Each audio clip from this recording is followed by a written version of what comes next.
நண்பர்களே, இன்னைக்கு என்ன ஸ்நாக்ஸ் சாப்பிட போகிறோம்டா. எங்கள் ஓனரு சாப்பிட்டுட்டு மிச்சத்தை ஐயா வச்சுட்டு போயிட்டாங்க. சரி, வச்சுட்டு போகிறீங்களே, அப்பா தம்பி இதை சாப்பிட்றான்னு சொல்லலை, மறந்துட்டாங்க உலக.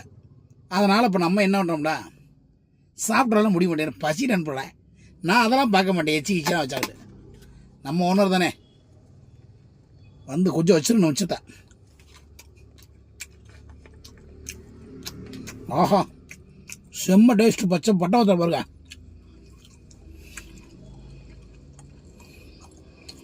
ஆஹா, சரியான வாய் உரைக்கணும் போல எரிச்சலா இருக்கு. நல்லா பட்டவத்தை கருவேப்பிலை போட்டு நல்லா தேங்காய் சலாம் போட்டுருக்காங்க. சூப்பராக இருக்கு, அருமையாக இருக்கு நண்பர்களே, அருமையாக இருக்கு. அப்பா உரைக்குது.